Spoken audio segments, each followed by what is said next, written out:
fait bien là, pour devancer Justin Côté et reprendre, sauf que sa passe est interceptée. On s'approche et le but marqué facilement par Sam Oliver qui a bien attendu que Amerla se penche, s'agenouille même sur la patinoire pour loger la rondelle dans la partie supérieure.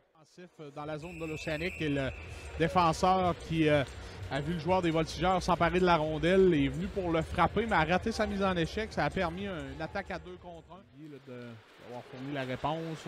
Oh, l'Océanique! Oh, ouais. Quelle belle chance! Oui, une chance perdue là, par Coursol notamment. L'attaque se poursuit. Coursol lance, déviation. Le gardien a perdu son bâton.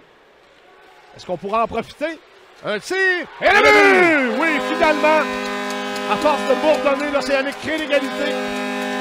16-34 à faire en première période, c'est 1-1.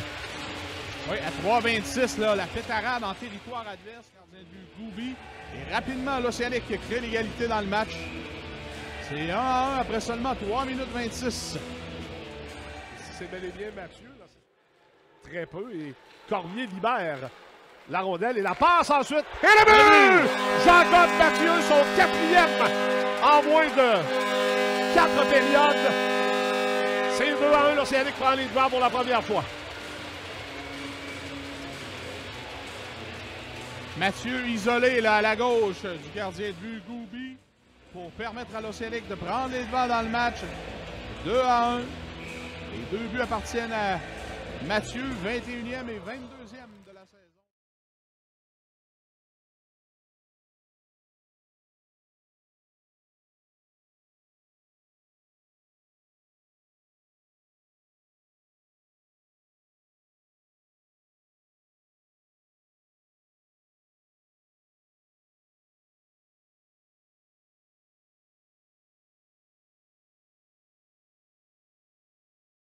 C'est 2-1, l'Océanique.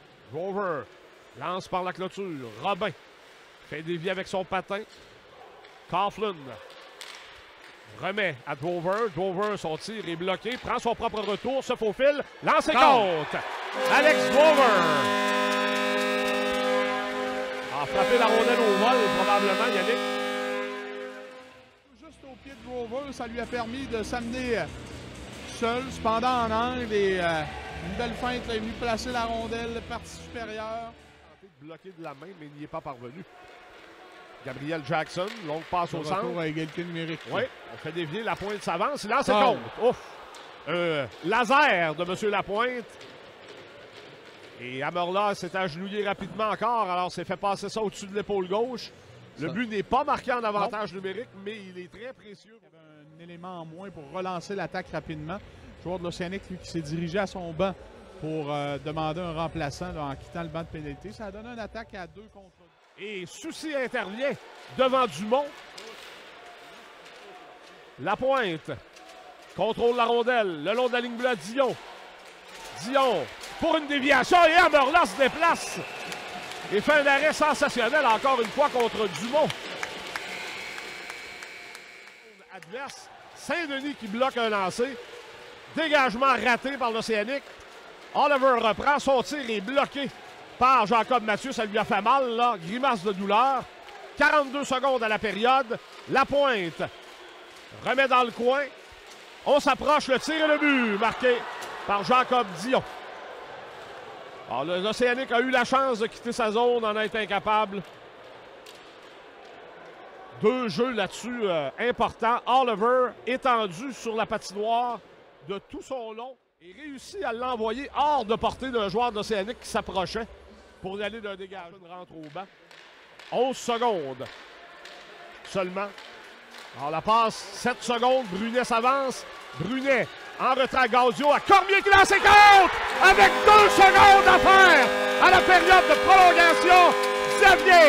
Xavier Cormier. Quel précieux point récolté par l'Océanique qui s'approche à 1 tout en ayant une partie en main. L'emporte 4-3. Brunet et Gaudio vont récolter des passes sur la séquence. Et pour Xavier Cormier, c'est un 99e point en carrière dans l'uniforme de l'Océanique.